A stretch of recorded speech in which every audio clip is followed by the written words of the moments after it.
one of the oldest possible management stories I have constantly heard from a lot of coaches and motivational speakers from all over the world is about this young man who works very hard on his farm and every day takes his produce up in the boat, up across the stream, up river to the village so that he can sell his produce and make money.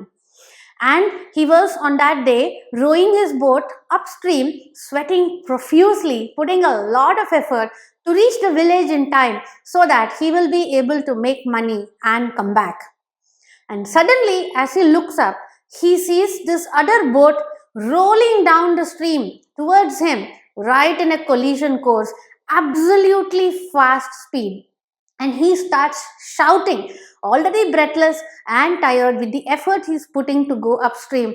He starts shouting and screaming at the other person in the other boat to find a way to move and change direction, because coming downstream, it's just going to hit him hard on. And when the other person does not seem to listen and the boat continued coming downstream, he started to try and change direction and tried his best. In spite of all of his efforts, that boat came hurtling down and collided right onto him. As he scrambled to get up in his boat, his face was flushed, his cheeks were flushed. He was so angry, and he put the row and he put that down, the oar, and he just looked at the other boat and screamed, saying, "Can't you see where you're going? Are you out of your mind? How could you come rolling down the hill hitting at me like that?" And then paused because he saw that the other boat was empty. There was no one in that. It has just got cut off its moorings and it lost control and it just came hurtling downstream. There was nobody riding the other boat. There was nobody rowing the other boat. And then he laughed at his misfortune and started to continue his way upstream. A lot of us react and shout yet yell at empty boats. Many a times there are people in them. And when there are people in them and they come forward and do something that hurts us or that hits us, we tend to react in a very negative way. However, if the boat is empty and there is nobody and it is just a situation that is causing this to us, we tend to respond in maybe an accepting way, if not a positive way. In life, it helps if we can assume that all boats are empty. In that case, we would choose not to react and not to shout and not to yell, and we would choose to pause to accept the situation and change what we can change and respond accordingly. This is the simplest difference of what we call respond. Do not react. Reactions are intuitive. Reactions are subconscious. We don't really think much.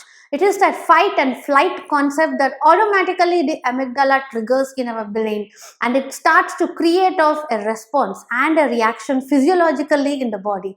And our body gets ready to either fight or to take flight. Reactions are spontaneous and they are much like that little puppy that is untrained. It keeps scampering all over, it barks at every single dog, it poops wherever it wants and eats whatever, whenever, wherever. On the other hand, responsive is about being a lot more conscious. It is very much intentional. We consider the different possibilities and then choose what to say and how to say, what to do and how to do.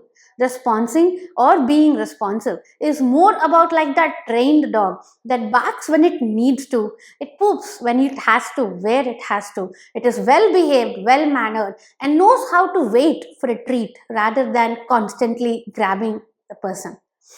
In life, in a lot of situations, at work and in personal life, it helps us if we can stop being reactive and choose to be responsive. In this course, we are going to look at a few profound concepts. In fact, one profound concept of what pause means to help us to respond than to react. And we will also look at how we can go ahead and break the stimulus trigger cycle of reaction so that we can choose to be more responding in our nature at work and at home.